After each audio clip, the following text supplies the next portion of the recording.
So I get asked this question a lot, and it's what I think about Suboxone and Methadone. I'm not a doctor, so I'm not going to sit here and suggest or recommend anything to everyone, but I could at least give you my own personal experiences and what I preferred, because I've tried both of them. So starting with Suboxone for me was a little tricky to get initially started because the hardest thing for me with getting clean is getting through that initial few days. You know, those initial few days where you just have to feel like shit. And with Suboxone, you have to make sure you don't have opiates in your system. Otherwise, whatever, there's a chemical in it. I think it's the naloxone that's in it. I could be wrong, but there's something in Suboxone that will counter the opiates in your system and send you into post-acute withdrawal. So if you think you're starting to feel bad and then you take Suboxone and you still have opiates in your system, it will send you full-blown into like the fourth or fifth day. And if you guys know what the fourth or fifth day is like in withdrawal, you know it's terrible. So it'll almost catapult you right into detox because it'll kick out the last little bit of opiates in your system and make you feel sick. So for me, it was a little bit hard to start getting used to taking the Suboxone. I don't know why, but Frank always does something weird every time I do a video like this. He's probably about to jump off or something. You can probably see him in the background right there. Anyway. But yeah, so with Suboxone, it was a little tricky for me, but I know plenty of people that got on Suboxone after, you know, they've already been sick for a while. Like, the key is to be, you'll have to do a little more research on it, but the key is to make sure that you've given yourself enough time to get the opiates out of your system before you take Suboxone. Otherwise, you'll make that initial start a lot harder because it'll send you into that post-acute withdrawal. So that was one thing that I didn't like that much about it, because yeah, I already have a hard enough time sleeping and there are a lot of things I have to worry about. So the last thing I want to worry about is having to time it myself and make sure that I don't make it worse on myself by taking it too soon. But then with Suboxone, for me, it gave me energy. Something about taking it made me feel a little bit wiry, and I don't know if other people have that experience, but that's just what it did for me. Everybody's different, and like I was saying, I have trouble sleeping.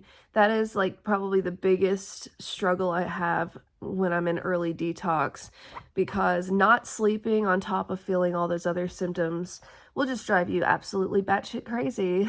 So if I've gotten days without sleeping and I'm feeling terrible, it's really hard for me not to want to relapse or get some kind of relief, at least go to sleep.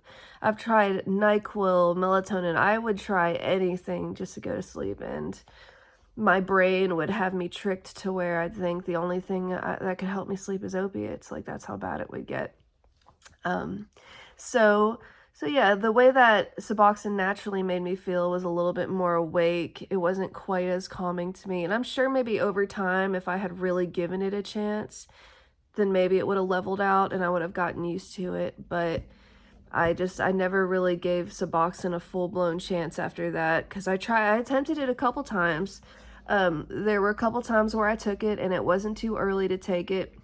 It didn't send me into post-acute withdrawal, but I still had trouble sleeping on it, which ultimately led to failure. And then there was another time I tried it and it sent me into post-acute withdrawal. So that unfortunately really killed the experience for me. So the only reason I ever tried Suboxone was because at the time I wanted to get on methadone, but it wasn't an option. All the clinics were full in my area, so it was like I genuinely just didn't have any other options and I had to try it. And I probably could have given it a better shot, but I think my mind is just so powerful, so it just didn't work for me. Methadone, on the other hand, I think I prefer methadone because I like the fact that you can take it pretty much the next day after your last use. You don't have to time it out right. It doesn't counter any opiates in your system. Of course, mixing the two is bad, but I'm talking about being able to take it even with opiates still technically in your system, not being high on opiates because you don't want to mix drugs and get high, but yeah, you know what I'm saying, like Suboxone, just having even the remnants of the opiates still on your receptors will put you into post-acute withdrawal. Methadone didn't do that. And then also, the reason that I liked methadone is because it actually helped me sleep. I wouldn't say it made me sleepy, but it helped enough with the withdrawals, and it didn't give me that wiry feeling like Suboxone. So it was a lot easier for me to sleep on.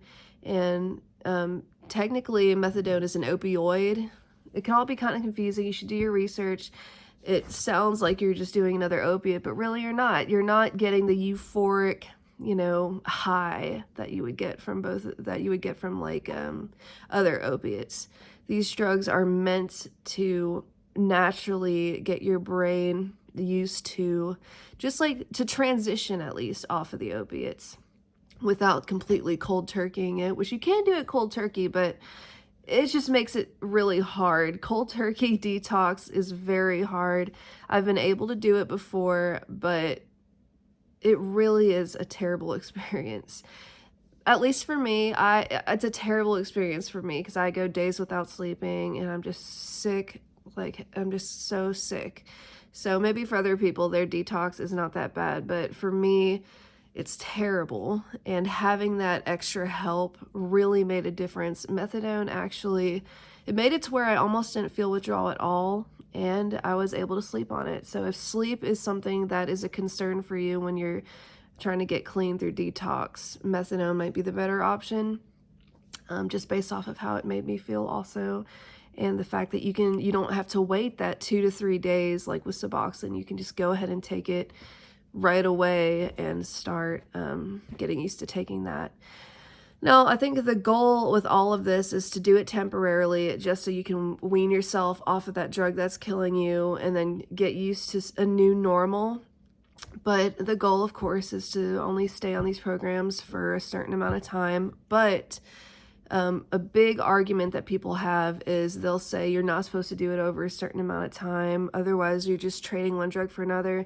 But I don't necessarily agree with that. I think that recovery looks different for everybody, and if methadone or Suboxone is the reason that you have found your new normal and you're not nodding off in the middle of the street anymore, getting into car wrecks, you're not nodding off at work, you're not desperately needing that drug, you're taking your legal medicine every day, or even getting take-homes, you're taking your medicine every day and living a normal life.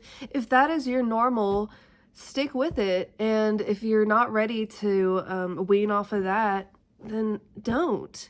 I know people that have been on it for 1 year and quit, and I know people that have been on it for several years. I also know people that have been on it for a couple years and then felt the pressure like, oh no, I need to come off it now because I've been on it too long. And then they wouldn't be ready for it, and that's what'll cause them to relapse and possibly die. So I think as long as you are staying clean from that drug that is trying to kill you, if methadone and Suboxone is something you need to stay on for a while, don't worry about all the noise around you and what judgments people might have about it. Of course, we always encourage to not be on anything. I mean, I would encourage a completely cold turkey detox, because then you're not having to pay for a medication, then you're not having to rely on something else. But it's just not how it works for some people. Some people just can't get through that cold turkey detox, and I would count myself as one of them. I've been able to before, but most of the time I haven't been able to get through it, and it's such a hard experience. So however you need to find recovery, go for it, and don't worry about what other people think about it. So hopefully that helps anybody that's curious about Suboxone and methadone. These are just my personal experiences, and if you want to learn more about them, yeah, do your research, talk to your doctor, and good luck.